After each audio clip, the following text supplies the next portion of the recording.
And there are others doing it, Investacrowd, Harbor, Templum, Brickblock, Slice, and so on. So that's on the real estate. On the private and public markets, and we'll move into the security token step by step, which is the big theme probably for the day. We saw already in 2013 and 14 first experiments when one of my portfolio companies did a joint venture with Nasdaq to see how through the blockchain we could diminish the 60 and 80 days processing times it takes to buy and sell stock on private markets. Today's reality, and it's happening.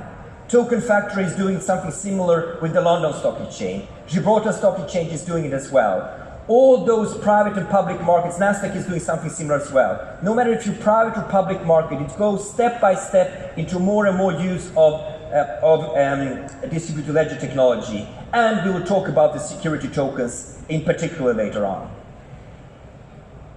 Now, one thing, and this is a little bit commercial, this is one of my portfolio companies, but just to tell you that it is really happening. So SharesPost actually on January 10th did provide the first security token transaction with custody. That's number one. Number two, just actually a week ago, they did also a created a secondary liquidity, which basically means that a fund, Cityblock, can raise money on SharesPost, general equity, no tokens involved. They invest into equity, and after 1 year, they can create liquidity. This, I believe, every single fund will do in 10 years. To create liquidity in early stage funds, like angel funds, VCs, or private equity, has been the most illiquid asset in the world.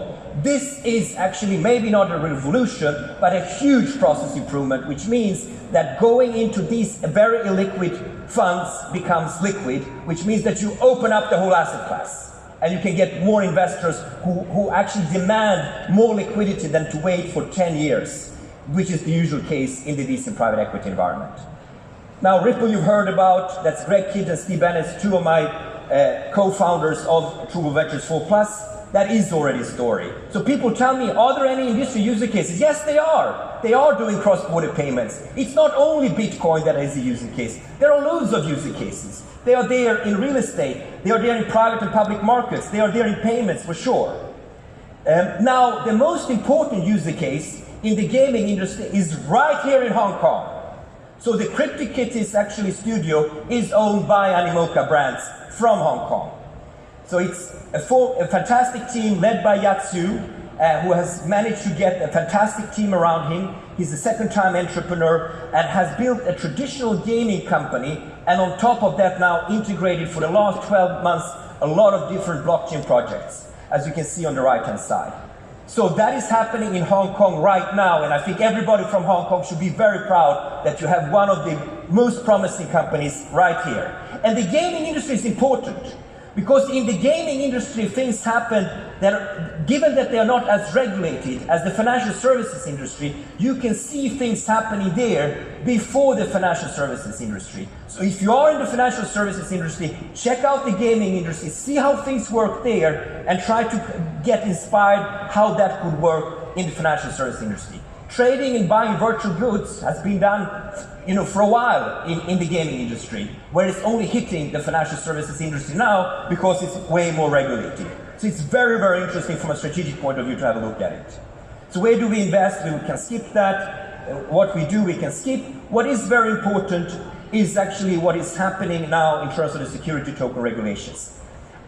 When I came to Southeast Asia in 2014, somewhere in 2015, 16, we were talking about payments. Do you remember the sandbox payments? Like we had sandboxes everywhere in Southeast Asia. Everybody wanted to make a sandbox for payments because every single country thought it was very important to be on top of payments and payments innovation, right? So there was almost a battle between every single city wanting to make a sandbox. Exactly that same story is now happening with security tokens. It's like you copy-paste. Now, maybe some other cities are more at the forefront than in those days, maybe some less, but from a Southeast Asian point of view, it's happening here from a global point of view. So look at that. Hong Kong has done a sandbox that Juan just mentioned, end of November, that you are probably more familiar than me. Thailand just actually accepted security tokens from a regulatory point of view, I think it was 2 weeks ago. Philippines has always been the hidden pearl in terms of regulation when you want to test things. Singapore has very clear guidance What is the utility token? A security token has to follow the security law, and the payments directive is in terms of payments tokens. So it's very, very clearly defined in Singapore what you can do. These are just 4 examples. And like we have in the payments sandboxes, I'm expecting more from Southeast Asia. We have it in the United States, things moving slowly there as well, but very, very slowly. From Europe, we probably have the best area of regulation in Switzerland. Now, this is important because regulation brings talent. We are taking so much risk as investors and entrepreneurs that the last thing we want to do is also to happen to end up in jail. So that means that you go to a country where you're allowed to do things. And that means that you have talent coming into in those cities and those countries where you're allowed to do this. Now, I don't believe that whole teams and whole companies are going to come neither to Hong Kong nor to Thailand, to the Philippines, to Singapore, but bits and pieces of those companies will be here, and maybe the most strategic parts as well. So it's a new way of a new decentralized world that we are looking at with the security tokens. Now, what are the other trends that I would like to mention? Number one, I did talk a little bit about the liquidity in investment funds. No matter if it's angel funds, VC funds, private equity, they're all highly liquid. But it's happening already now. We mentioned blockchain capital, we mentioned CityBlock. So it's already happening. We should mention definitely Spice VC, which is also happening. So all these are different degrees of liquidity. Some of them have tokenized funds and want to have liquidity from day one. I personally believe that's too much, because you shouldn't invest on a thesis where you haven't even invested the money. Some are more moderate, which allow liquidity after year one, which would be CityBlock. Everybody can decide in terms of their investment thesis when they want to have the liquidity. But the big good news that liquidity is there and it's changing the investment world. Now, what is the other main areas that is happening? We also have Gibraltar Stock Exchange doing something similar in Gibraltar, and as you know, they're pretty big in Hong Kong and Singapore as well. Overstock and T0 is doing something now. Coinlist just mentioned last week that they are doing their first security token offering. We see a lot of more volume in the crypto market in the last 10, 15 days. Something is happening. I would summarize it that there is slightly more regulatory certainty, but I would call it slightly more. I don't want to call it there is a lot of regulatory certainty, but there is slightly more regulatory certainty, and that's what the blockchain world needs. So to summarize, the 4 things that I believe is the future for any kind of investment fund, no matter if it's the angel fund, if it's a VC fund or a private equity fund. The most and the biggest process improvement is the liquidity piece. And it will be the biggest thing. And I do believe that in 10 years, all funds will have this liquidity piece as a standard element on the smart contract that they can trade between existing LPs and or provide also for other LPs to come in. Number 2 is that the fundraising processes will be changed.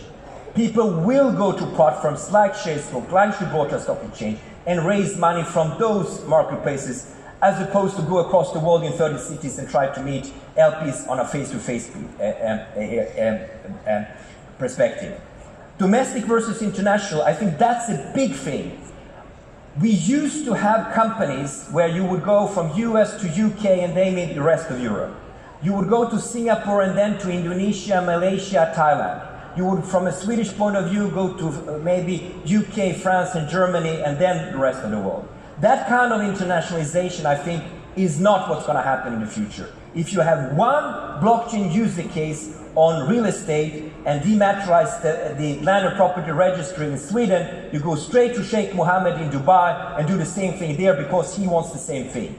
The internationalization of our companies, no matter if they're early, middle, late stage, are going to be fundamentally different in the future. This world, no matter what the macro is doing and the politicians are doing, are getting glued together with the strongest technology that no politician can ever destroy and the strongest bridge in the world. And it's called the distributed ledger technology. And that is actually very, very strong, because it gets us together and builds those bridges between people in trust, which is extremely important. So that's on the internationalization piece. On the investment decisions, how have we made decisions until now? We've been looking at entrepreneurs and trying to recognize ourselves. Is that the guy that I used to be when I was an entrepreneur? Yes, probably, unconsciously, and then I put in money. I didn't recognize myself with you because I'm a man, you're a woman. So that is completely wrong. So that's what we have to break. And the only way to break that is with technology and data analytics, to really profile the best teams on real merits and not on what we unconsciously believe are our egos that we can recognize with our eyes.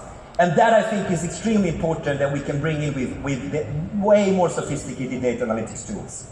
And last but not least, we've been listening. So what I've been summarizing for you, we've been listening to about 170 LPs in family offices to try to understand how they think. And we know two things. That LPs, when it comes to blockchain technology, they want to invest in something they understand. And most of the stuff that we normally talk about, they do not understand a iota. So that's number one. And number two, they do not want to pay any fees. So this sounds very simple, but we have a disconnect between the blockchain world and the real world. And if we want to bridge that gap, we have to listen to the real world and understand where they are coming from, as opposed to believing that we are the super smart heroes of the next generation and the world. So that's really what we've been doing, and I thank you very much for listening in. I do have time for one question, if there is somebody who has one question. If not, thank you very much. Thank you so much. Absolute rockstar. You sprung it on at the end of the question. I will let you know.